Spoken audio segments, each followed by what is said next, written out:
everything that you're covering, I think it's covering different stages and people that would have different questions, and you're covering it from angles that sometimes people don't even get to hear. So, Yeah. Yeah. one, thank you for that, and I think it's really important for people to understand that, like, you're giving the other options besides just going, "Okay, well, I can't afford the loan." Okay, well, Right. you can plan ahead for it, and Yeah. either you put certain money aside and say, "Well, I'm gonna do this," or it also will help you with your business model, help you with Right. your business plan. Right. If you know that you're gonna need a certain amount of money, then you need to build a business model that's gonna allow you to be able to make those monthly payments, Right. because if you can show them that you can make those monthly payments, for example, when I first started my business, they said, "Well, how much do you expect to make?" And I said, "Well, on average, if I charge at least $1,000 for a website, Yes. and the monthly payment that I have to give you is $500 a month, then all I need is one client, and allow me to be able to make money, and allow me to make sure that I have the money to be able to give to you." And the real difference in that I think people confuse is the difference between revenue and profit.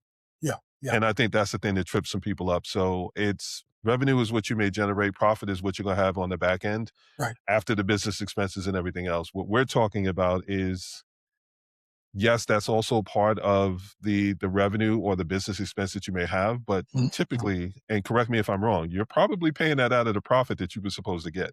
Yeah. Yeah. Yeah. Okay.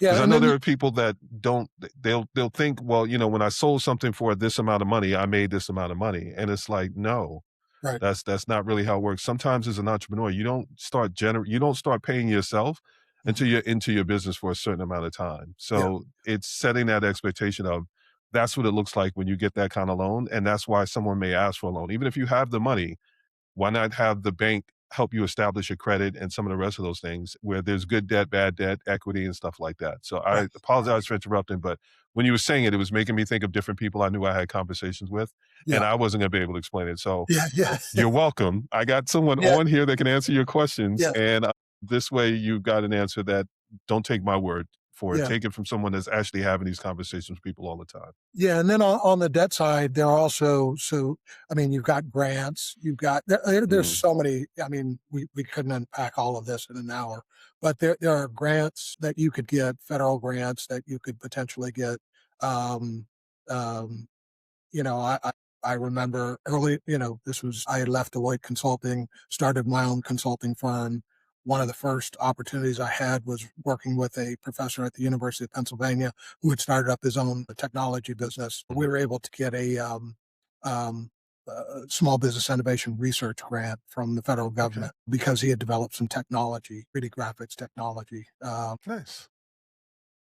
And it was significant. It was $500,000 grant he was able to get. That'll help. Yeah, but again, there aren't a lot of these resources out there, and Hmm. they're very specialized. There are on the smaller end, there are organizations that will lend, say, up to $5,000 to an entrepreneur, but it's basically a pool of entrepreneurs who are lending Hmm. to each other. So one person gets five. As that person pays back with interest, it increases the pool to be able to lend to Yes. someone else.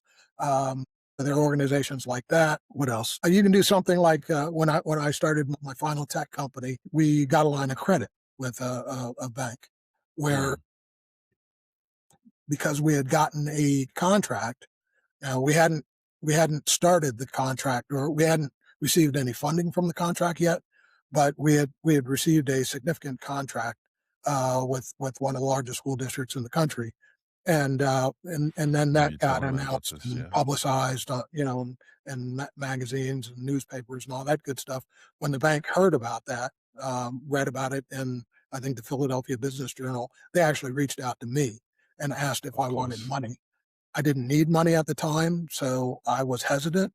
But Mm, the more they talked to me about it, I was like, and they framed it in a way that I almost couldn't refuse. So, right. it ended up being a line of credit, and it was at such a low interest rate, and the terms were so favorable. It basically Mm, was,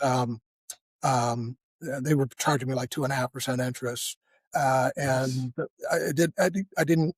The interest didn't accrue until 30 days after I drew money down, and so Okay. I was able to. Um, there was one particular healthcare customer that I had that was looking for ways to do business with me. And so when I got this line of credit, initially they gave me $100,000 line of credit.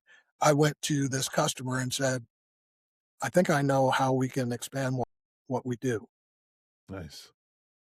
I know you're a Dell shop. Where at the time we were buying all of our servers from Dell Computer. Mhm. So I had a relationship with Dell, and I said, I knew that this healthcare organization bought a lot of Dell equipment, and I said, well, I know you buy a lot of equipment from Dell. I don't resell equipment. I wasn't in that business, but I said I would actually be willing to buy your Dell equipment for you through a contract as long as you didn't beat me up on price. And so they agreed to allow me to get a certain margin on the sale of computers and software Mm. that was better than the industry average. And then, as I said, I didn't get interested in accrue until 30 days after I drew money down. So I asked the customer, and again, I was a new business, relatively new. So I said, well, do you think it would be possible to pay me in 15 days? Smart. And he said, absolutely. I was talking to the chief financial officer of the organization. He said, absolutely. He said, you're a new business, and we like to help local new businesses out, and so yeah, I think we could prioritize paying you in 15 days. So I'm like, okay, perfect. Yeah, I said next time you make an order, just call us up. We'll place it through Dell, and and all this good stuff, and so that, basically they started buying equipment through us. Basically, all of what I've described is called arbitrage. It's Mm. buying at wholesale and selling it at retail, right? So it's you're just playing with timing and interest Mhm. differences in money. And so what I was able to do is buy equipment for this large vendor, um, through from Dell, and use this line of credit to pay for it. I had everything shipped directly to the customer, and once they received it, they paid us.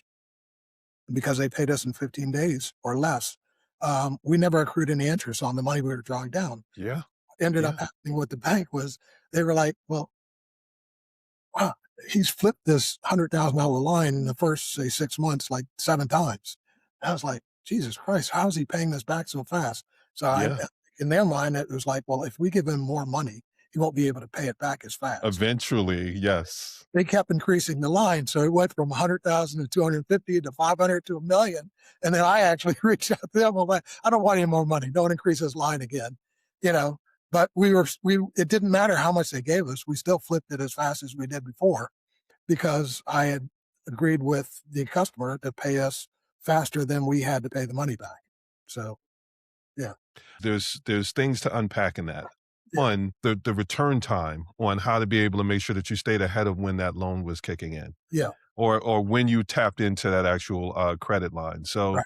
knowing that it's 30 days, you plan things out for 15 days. So Yeah, even if they were late, you were still ahead. yeah, So yeah, when we're talking about being strategic and thinking things through, those are the types of things that you want to be able to think through. I know, funny enough, I'm listening to what you're saying about arbitrage, and I'm thinking back to some businesses that I've had where I didn't have a name for it, but I yeah, know that's what I was doing. And it was absolutely one of those things where I would buy something at the wholesale cheaper price. yeah, I yeah, would like I used to work on tech, so I knew a lot about computers. I would get computers, upgrade them, give it all the things that it needed, and then repackage them and resell them, right. and then I would get my profit and everything from that, but I still had my regular job. Yeah, So, yeah, it was one of those things where it was a nice business, right. everything worked until laptops and everything became so, affordable that that business was no longer a viable solution, but Yeah, yeah, yeah, I mean, that's how you set it up, like, it's right. one of those things where if you do it right, you never actually touch your money. Yeah, And it's almost to the detriment of the bank because they're thinking at some point you're gonna trip up, yeah. and you didn't trip up because you planned it out that well.